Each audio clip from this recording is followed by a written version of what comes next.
Bueno, te he escuchado cómo se llama un empresario exitoso, donde pueden haber visto que el límite es el cielo.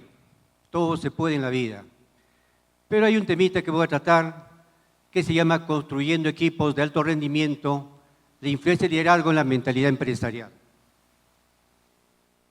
Para ello, en esta presentación hablaremos cómo el liderazgo impacta en la mentalidad empresarial, fortalece los equipos de alto rendimiento, analizaremos las claves para desarrollar un ambiente de trabajo que fomente la colaboración y la innovación. Voy a explicar un pequeño ejemplo de una empresa pequeña, hoy ya puede ser que la llamada MIPES, como un empresario tuvo estudios de alta especialización, tiene un cierto capital y creó una empresa pequeña con 20 trabajadores. Le fue tan bien que se unió a otros compañeros de su promoción de la maestría y la empresa creció exponencialmente. Pero a medida que crecía esta empresa, notó algo, un grupo de personas donde empezaron a generarse ciertos conflictos, algunos reclamos, peticiones, y ellos optaron por hacer desayunos de trabajo. Y le fue bien, inicialmente se reunían, desayuno tras desayuno, y estos problemas que iban surgiendo los iban solucionando. Pero a medida que la empresa seguía creciendo, terminó ejercicio, en azul, el siguiente año lo mismo, la cantidad de trabajadores llegaron a 80 y los problemas empezaron a incrementarse. ¿Y qué fue que observaron ellos? Dijeron, mira, ya los desayunos ya no alcanza para arreglar los problemas. Solo con desayuno no vamos a solucionar nada porque los problemas siempre presentándose. Y el último que fue, el detonante fue que un trabajador le dijo, ya nombraron gerentes, jefe de oficina, qué sé yo, llegaron a 120 trabajadores. Uno le indicó, mira, en el sector estatal, los gerentes no marcan tarjeta, y porque acá lo hacemos nosotros. Los gerentes allá no tienen control de horario, y por qué nosotros. Una reunión de jefes reclamaron al gerente general. Hay que ser igual que los demás. Entonces él dijo, llegó el momento de pensar el por qué está surgiendo este inconveniente una empresa tan exitosa que ya abarcaba aproximadamente 150 trabajadores, cuando él optó por contratar a un especialista y le dijo, mira, me está pasando esto. Estamos ya el límite de nuestra producción ha empezado a disminuir, no estamos en esa misma curva de ascendencia porque los problemas se están presentando en forma muy continua. Entonces, para ello, notaron que en primer lugar no había autonomía en el equipo de alto rendimiento. Estaba muy parametrado a los líderes, a los jefes. La comunicación no era efectiva, porque inclusive uno de los reclamos que le hace un trabajador, le dice al jefe, me enteraba en una reunión que me cambian de oficina. Y el gerente general dice, tu jefe dijo, no, absolutamente nada. Me enteré por otros compañeros. La comunicación tiene que ser directa. Los líderes de equipos de alto rendimiento, que lo estamos denominando, tienen que ser directos con los colaboradores o los trabajadores. Uno no puede enterarse de una decisión de la empresa por terceros. Es directa la comunicación con todo el grupo que forma parte de un equipo de trabajo. Pero en esa entidad que le puse ejemplo, no habían equipos, habían grupos de personas. ¿Qué buscaba esa empresa? La excelencia y la calidad. Y para ello, llegaban un grupo de líderes denominados hoy gerentes, como uno llama gerentes corporativos, gerentes qué sé yo. El liderazgo en la empresa privada está muy acentuada. En el sector estatal, lamentablemente, carecemos de buenos líderes. ¿Y el por qué? Esto tiene una historia en nuestro país. Cuando nace la famosa ley, la 276, una ley hermosa, porque generaba una línea de carrera había oportunidad de surgir, de prosperar, de llegar a los niveles que uno aspiraba. Crea el Estado las famosas empresas del Estado. ¿A cargo de quién? Del Fondo Empresarial, el FONAFE. Estas entidades, hoy en día ya han quedado muy pocas. Está Petroperú, el mejor ejemplo, que tiene un montón de problemas. Inicialmente, los cuadros de asignación de personal y los manuales de perfil de cargo están diseñados justamente para hacer carrera dentro de la entidad. Inclusive algunos perfiles pedían que para ocupar este cargo de mayor nivel habías que haber desempeñado el anterior. ¿Por qué buscaban eso? Porque ellos en ese momento pensaban, y está muy bien diseñado, que la experiencia de irte llevando de la mano ibas a ser un buen líder en ese proceso. El compromiso tiene que ser formal. La confianza al colaborador tiene que ser plena. Y la innovación es una tarea hoy en día. Empresa que no entra en innovación es un cadáver. Y la mejor prueba es que cuando llegó el COVID, lamentablemente en nuestro país, tuvimos que aprender con dolor que aquellas entidades que no innovaron, que no cambiaron de rumbo en muchos casos, cerraron y fracasaron. Una tienda en Lima es muy famosa, en Miraflores, es un café donde mayormente concurren mucha gente de cierto nivel. Cuando llegó el COVID, ¿qué hizo? Abrieron un pequeño supermercado, vendían bienes, productos perecibles. Tuvo que reinventarse para no cerrar. Llegó el delivery, que nosotros en nuestro país era pues escasísimo el delivery. Todo el mundo en el COVID era todo delivery, todo era vía virtual. Se fueron reinventando las empresas, se fueron innovando. Y aquellas que no lo hicieron, fracasaron. Por lo tanto, para formar un equipo de alto rendimiento, tenemos que tener un equipo de trabajo, no grupo de personas. El gran ejemplo que uno pone en estos equipos de trabajo y en empresas de éxito, que 1 más 1 es 3. Dicen, ¿pero por qué? Porque uno produce 1, el otro produce 1, pero si se juntan los dos, la producción va a ser mayor a 2. Puede ser el famoso ejemplo de 1 más 1 es 3. Y eso obviamente se consigue con equipos bien diseñados, con liderazgos de mucho nivel y de calidad. En el Estado, lamentablemente, el liderazgo no es el que esperamos nosotros. Primero, porque el que ocupa los cargos en el gobierno son por el gobierno de turno. Esa famosa meritocracia en el país, yo discrepo mucho con ese tema. Por eso cuando se habla mucho de los gerentes públicos, yo no le tengo fe a los gerentes públicos. ¿Y por qué razón? Cuando nace la ley Servir, nacen justamente los gerentes públicos. Yo no, ¿cómo logra ser gerente público en el Perú? Simplemente postulas porque sale periódicamente una convocatoria y después te ponen una relación, eres gerente público. ¿Que eso te da la capacidad para manejar una empresa? No, pues. Tiene que ver tu trayectoria, tu experiencia, tus conocimientos y saber conducir, liderar equipos de trabajo. Mayormente hoy día el término llamado personal de confianza en el Perú. ¿Quiénes integran el personal de confianza? Es elegido a dedo. Y mayormente es por el gobierno de turno. ¿Por qué vemos hoy en día y por qué tuvo que privatizarse, concesionarse a las empresas del Estado? Se entiende que en un momento el sector empresarial estaba a cargo del Perú, porque la burocracia es muy grande y no simplemente una correcta democracia, meritocracia. No es que por mérito se surge, son contadísimas las entidades que por mérito se va a surgir. La mayormente es por ubicaciones a dedo. Y prueba de ello que muchas entidades del Estado están ocupadas por cargos, por profesionales que no han estudiado esta profesión. Existen gerentes de recursos humanos que no estudiaron administración de empresas. En algunos casos ya el exceso, ¿no? Hay médicos que tengan a cargo de ese puesto. ¿Qué pasó con ese profesional? se formó para ser médico, no para ser gerente de personal.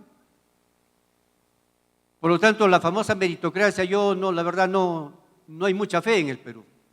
Y menos los jóvenes con tanta esperanza piensan hacer una carrera en el Estado. Es muy duro, por eso que las competencias, los conocimientos tienen que ser permanentes para poder llegar a niveles competitivos y poder buscar un puesto de trabajo por mérito propio. Ojalá las cosas mejoren, pero en el sector empresarial sí la cosa ha caminado entre todo, donde las oportunidades son mejores. ¿Por qué? Porque el que genera una empresa genera para generar utilidades, rentabilidad. ¿Y quién le genera la rentabilidad y utilidad? Los colaboradores, los trabajadores, los equipos de alto rendimiento, que hoy día se conocen con ese nombre, formados para generar utilidad, generar bienestar. Y para ello tenemos características muy puntuales de un equipo. Tiene que haber una visión predeterminada, fija, colaboración y confianza, adaptabilidad y resiliencia, autonomía y responsabilidad. Cuando un colaborador en una empresa privada presenta un proyecto, una idea, es tomada en cuenta. En el Estado, alguien presenta proyectos, ideas, y toman en cuenta, no, en el Estado obviamente es cuestión de permanencia en el tiempo de tu horario de trabajo, no te alimentan el deseo de ser innovador. Tus ideas no son muy tomadas en cuenta. Ojalá, no son todas por supuesto, ¿no? Hay entidades del Estado que sí funcionan, pero no son la gran mayoría. ¿Por qué no son la gran mayoría? Porque hoy ya usted sabe, ¿no? Ni siquiera tenemos un régimen laboral que pueda comprender a todo el sector público. No la hay, ni siquiera eso tenemos. Tenemos los 7.6, tenemos los K, tenemos los 7.28, ahora lo poquito la ley Servir. Ni siquiera se hemos logrado en el país. Está muy cuestionada ahora la ley Servir, la 30057, porque no ha dado los frutos que se esperaba. Es una ley que nació por la generosidad, digamos, de buscar mejores rendimientos en los trabajadores. Se dio porque el aparato estatal en los años 80, parte del 90, estaba copado por los SNP, servicios no personales, trabajadores de quinta categoría, sin derecho a salud, sin derecho a pensión, sin derecho a nada. Entonces, ¿qué se espera de esos servidores? Años bajo esa modalidad. Salieron los CAS, con eso era la idea, la solución de ese grupo de trabajadores. Tampoco, porque lo que lo llamaron era prácticamente, inicialmente ni siquiera tenía vacaciones de 30 días, solo 15 días. No es posible, pues. ¿Qué se espera de ese servidor, de ese colaborador, que va a generar ideas, proyectos?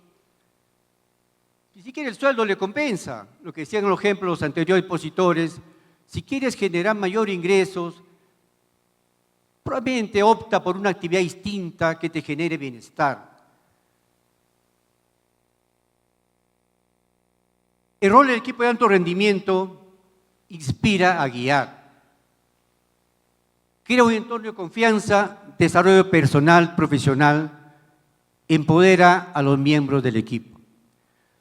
Los colaboradores tienen que estar empoderados plenamente. Tienen que desarrollar sus competencias, una permanente capacitación. Es por ello que estos eventos que se realizan en los colegios profesionales están justamente orientados a ello, a buscar mejorar las competencias de las personas en un mercado tan competitivo que se ha hecho últimamente por la poca escasez de trabajo. El país tenemos un 75% de informalidad. Los trabajadores en planilla son contados. No tenemos mucha oportunidad, los jóvenes no tienen mucha oportunidad. Por lo tanto, tenemos que ser mucho más competitivos y pensar en crear empresas, crear negocios probablemente, para generar un bienestar futuro para la persona y la familia. La mentalidad empresarial que las empresas que han logrado éxito en nuestro país se Se refiere a la forma en que los individuos y equipos abordan los retos y oportunidades, creatividad. Ese punto, repito, de forma reiterada, tenemos que crear, tenemos que cambiar los procesos para llegar a ser competitivos y exitosos. Responsabilidad y propiedad.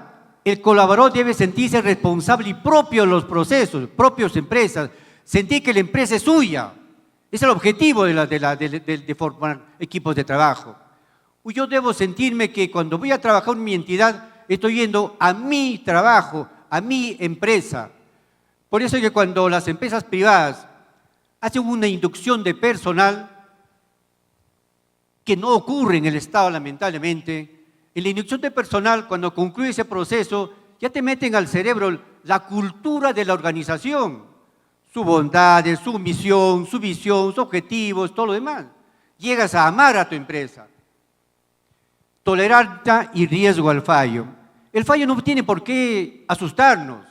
El fallo no tiene que generar a futuro ciertos pasos para prosperar. Hay errores en la vida, posiblemente que sí, pero eso enseña, madura y fortalece al equipo de trabajo. La estrategia de desarrollar equipos de alto rendimiento, definir claramente roles y responsabilidades. Todo equipo tiene que tener un rol predeterminado. Fomentar la diversidad y la inclusión, porque la inclusión tiene que ser sostenida. Tenemos que pensar en que, famoso, hoy en día, vemos con mucha lástima todavía, no tenemos la paridad de género. Si vemos, mira, con mucha alegría cuando nos muestran cuántas damas se han inscrito en la encuesta que hizo Dixon, había más damas que preguntaron. En las colegiaciones de los administradores se colegian más damas, y qué bien, qué gusto. Eso nos da una cierta alegría, ¿no? Ojalá un día encontremos la paridad entre los sexos. Proveer retroalimentación continua, promover bienes y balance vida-trabajo. Hay ejemplos que ya se han tratado, como es Google. Los líderes han creado un entorno que permite a los empleados dedicar el 20% de su tiempo a proyectos personales. Te toman en cuenta los proyectos. Amazon, a sus equipos, un alto grado de autonomía para implementar nuevos procesos y productos. UNACEM Perú. ¿Por qué traje UNACEM Perú a este tema? ¿Ustedes se acuerdan de la deportista Kimberly García, que fue justamente a las Olimpiadas? Yo me enteré que UNACEM Perú la había incluido en su planilla y la ayudaba económicamente, para todos los gastos que le generaba esa competencia de alta calidad. Porque la Federación de Atletismo no cubre absolutamente nada. Es una lástima decirlo, pero así es. Ni siquiera le da una muda de camiseta para cambiarse. Entonces yo indagué en UNACEM Perú, una empresa que realmente, qué gusto sería trabajar en esa empresa, de verdad. Vi que había un accidente de un trabajador. Cuando uno pasa subsidio después de los 20 primeros días de enfermedad, pasa subsidio al 21º día, uno hace la gestión para percibir el sueldo. Pero este trabajador que se había fracturado la tibia, llegó la asistente a su casa y le dijo: a ver, ¿qué tienes? Dame los certificados y yo me encargo de todo. Tú no te preocupes, cúrate tranquilo, yo voy a hacer la gestión en salud para que percibas tu sueldo. Y periódicamente la asistenta lo iba a visitar. Cuando llega la pandemia, nosotros en el Perú había una norma, una ley para hacer el teletrabajo. Y estadísticamente en Latinoamérica, el Perú tenía solo 2.000 trabajadores bajo esa modalidad. En Brasil, Argentina, Chile, más de 500.000 de personas trabajando vía teletrabajo. ¿Y por qué esos países tienen esa cantidad? Porque genera menos costo a las entidades. Mayor aún, miren, capitales como Lima, donde para llegar a su centro de trabajo te demoras 1 hora y media o 2 horas, y de vuelta 4 horas de tu vida perdidas.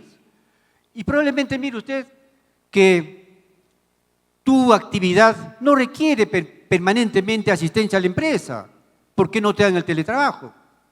El Estado muy poco, no sé, la verdad, muy tímido el tema, no solamente la pandemia, para todos nos mandaron pues a la casa, ¿no? Pero fue por la pandemia, no es porque realmente se ha hecho estudios que era rentable ese tipo de medida. En cambio, UNACEN, hasta hoy día, mantiene a sus trabajadores, un gran grupo, bajo esa modalidad. Los convoca una vez a la semana, inclusive cuando hay movimiento de paros, qué sé yo, van y los recogen a su domicilio.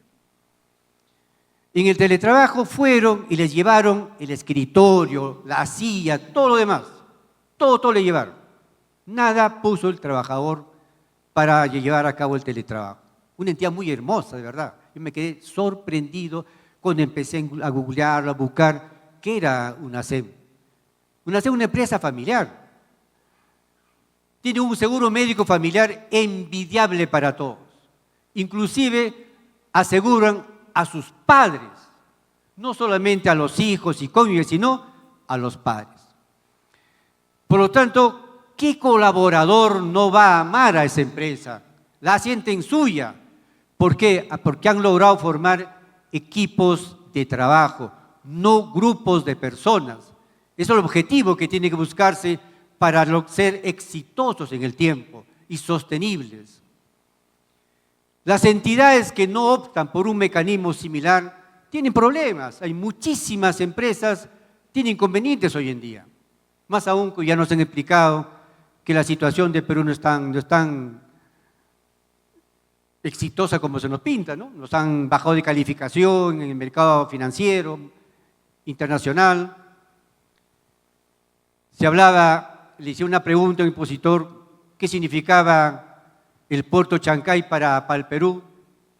Indudablemente el puerto Chancay es una de las mejores obras que va a tener el Perú. Primero, es una empresa privada, no interviene el Estado.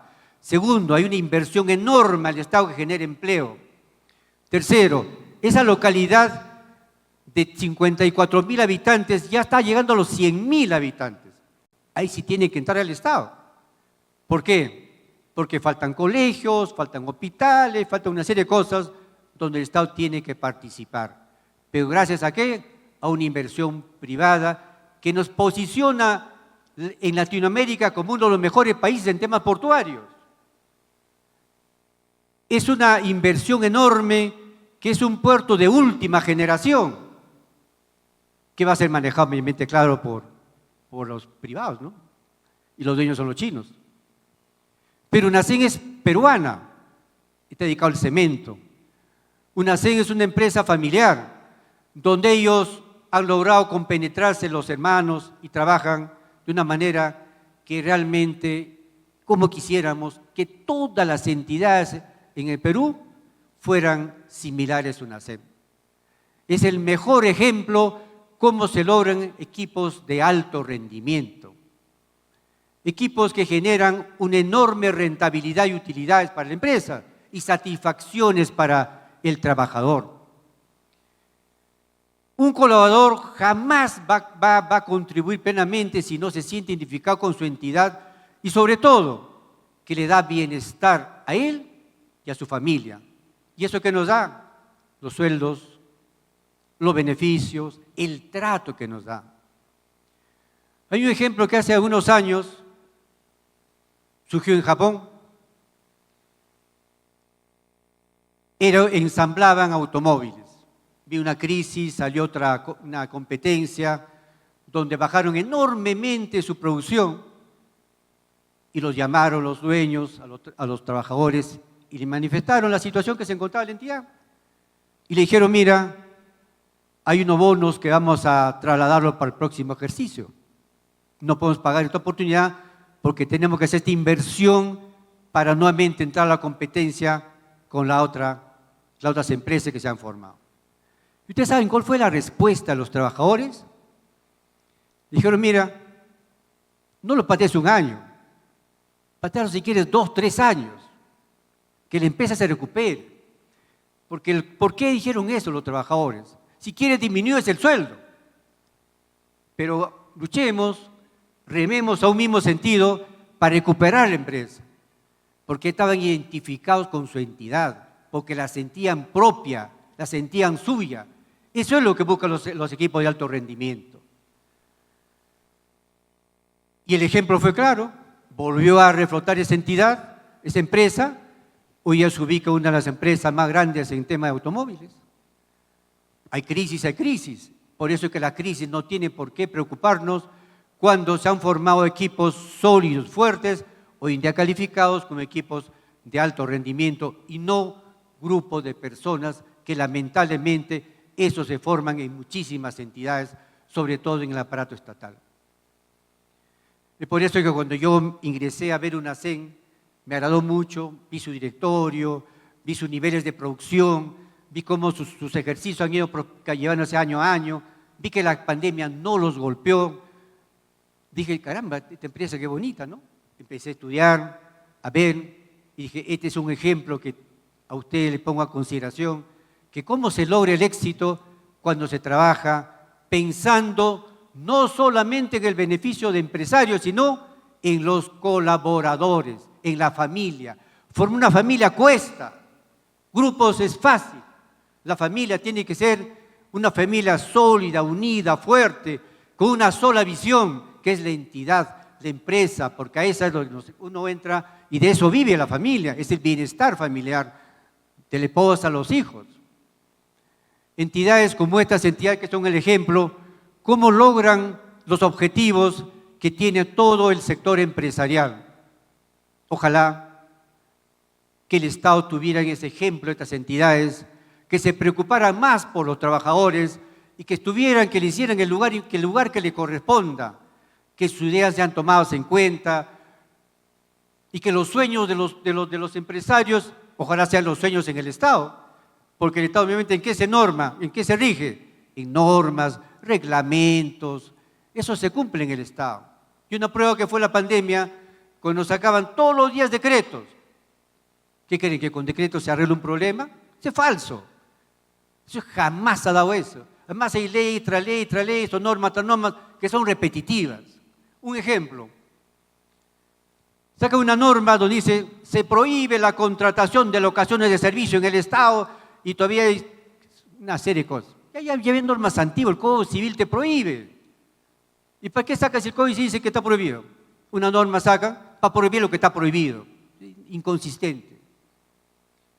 Si uno dice, tú no puedes aceptar un cargo si no estás preparado para ejercer el cargo y todavía hay una sanción penal para que te designe el que acepta el cargo. Igualito.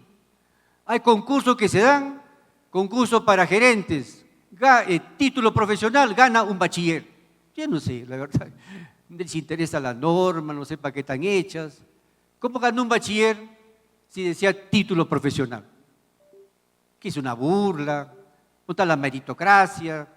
¿Dónde el sueño de muchas personas poder postular? ¿Para qué postulo? Si yo soy un profesional me gano un bachiller, lo seleccionan a él. Entonces no es posible. Y eso ocurre porque en el Perú no hay políticas claras.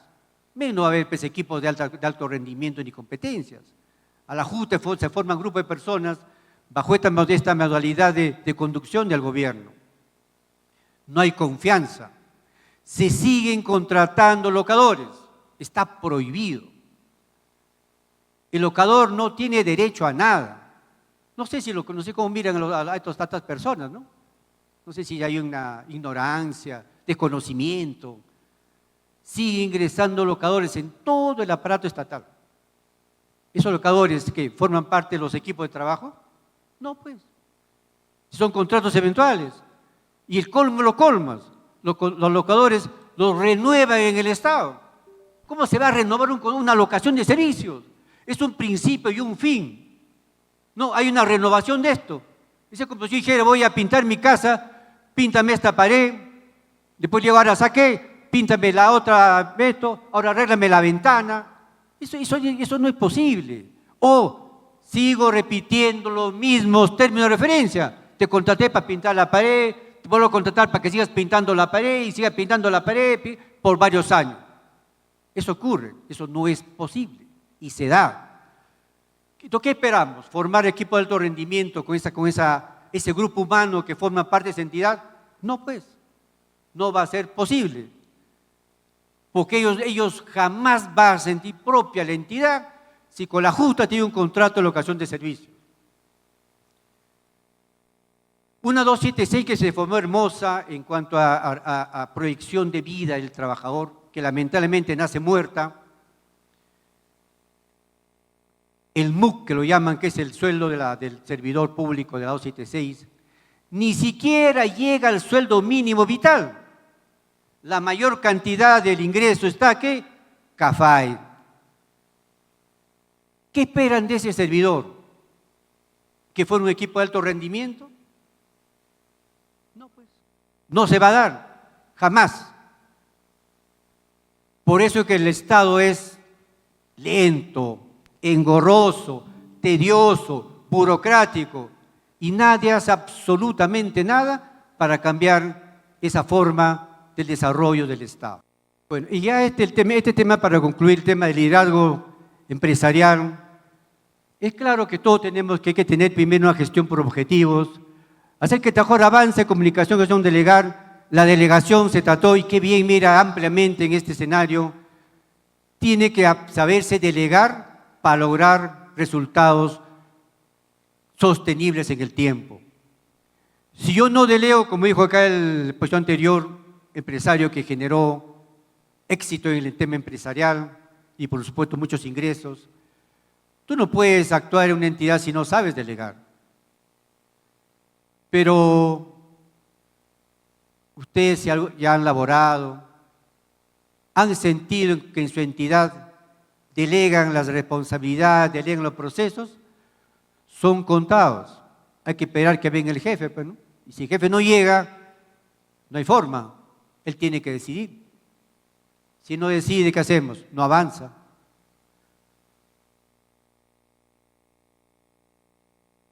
En la gestión del tiempo y gestión de recursos, fortaleciendo equipo y coach de asesoría.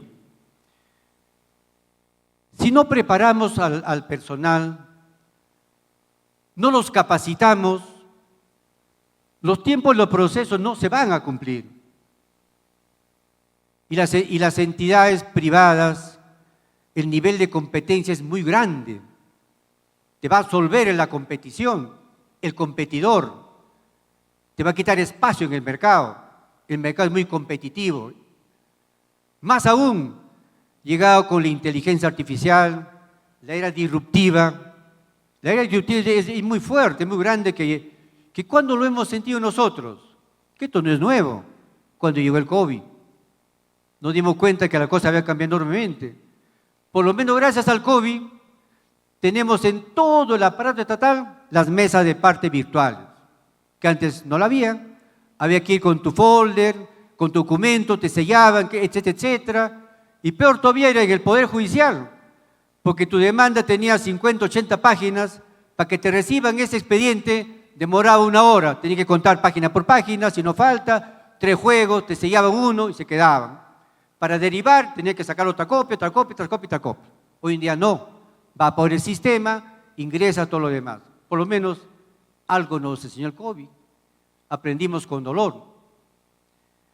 La tecnología ha llegado para cambiarnos totalmente. Ya vemos en los bancos antiguamente cómo eran. Habían 20 ventanillas. Hoy en día, 2 o 3. Ya no hay ventanillas. Porque han creado sistemas donde inclusive en el banco ya no te reciben cantidades menores, si quieres pagar menores a 1.000 soles. Utiliza ya pues el Yape, el Plin, utilizan los cajeros que están en todo sitio, ¿no? Porque la tecnología nos está motivando día a día a una superación permanente, a una capacitación permanente. En la era disruptiva, lo que fue ayer, como dicen los jóvenes, fue ayer, hoy es hoy. Hoy cambió totalmente. Ya vemos en otros países procesos que son atendidos por robots. Eso va a llegar al Perú, va a llegar al Perú. Y en noviembre ya va a llegar, y en algunos puertos del Perú ya llegaron. En noviembre en Chancay Port, los automóviles no son manejados por trabajadores, son totalmente sistematizados. Las grúas no son manejadas por trabajadores, todo está sistematizado. De alguna manera, la actividad manual la estamos relegando para entrar a la actividad técnica y mucho más profesional. Pero como ya hemos escuchado muchas posiciones, jamás nos van a reemplazar a los administradores.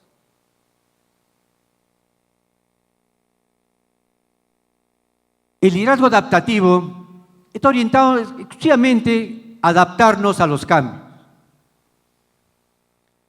La cultura de mejora continua, que ya hemos explicado, la innovación no puede darse en forma aislada, debe inculcarse a través de una cultura de mejora continua, visión estratégica, personas y capacidades, método de trabajo. Ningún cambio, si no es sostenido en el tiempo, va a generar valor. El cambio tiene que hacerse sostenido en el tiempo, proyecciones de aquí a largo plazo, proyecciones a 20, 30 años. Vuelvo a tomar como ejemplo el puerto de Chancay, porque es un puerto que está diseñado a muchísimos años. Un puerto que va a generar un cambio en toda Latinoamérica, porque genera enormes para los empresarios y esperemos que esa rebaja en los costos vaya al consumidor final, que es el pueblo, que es la población. Y sobre todo, ¿por qué? Porque tenemos un país, la 9ª potencia mundial en el mundo en la economía es Brasil. Y Brasil es quien va a tener esa bondad de ese puerto. Pero para ello, paralelamente a nosotros no conviene, porque tiene que crearse mecanismos, vías de conducción para ese país, genera empleo, genera oportunidades laborales. Ya San Marcos ha cambiado de tal manera que ha creado una facultad de administración marítima y portuaria. La Universidad San Marcos inclusive tiene una sede en Chancay que está orientado a programas muy bonitos, todo dedicado a administración, donde ya hay oportunidad para que todos los jóvenes de la zona puedan formarse y prepararse para ese monstruo que va a funcionar a partir del próximo año. Se inaugura en noviembre y en enero empieza a funcionar. Totalmente sistematizado. Poquísimas personas. Ya contrataron grupos de personas, todos ellos con formación de administración y de ingeniería. Finalmente, como todos son sistemas, los automóviles, las grúas,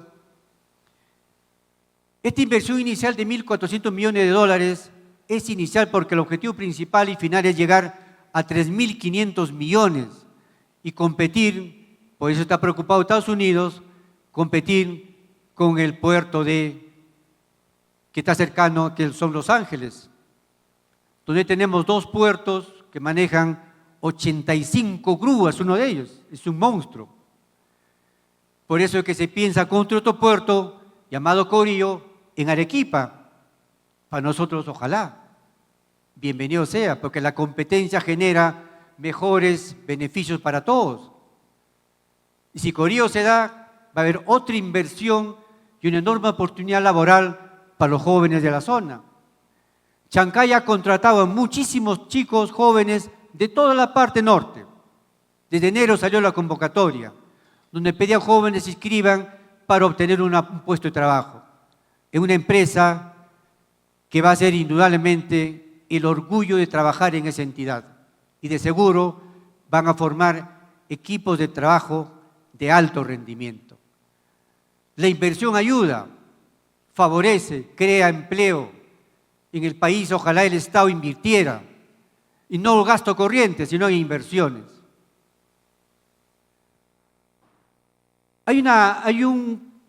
Ustedes conocerán pues, mejor que yo a Michael Jordan, un basquetbolista famosísimo. Inclusive en sus mejores momentos fue el deportista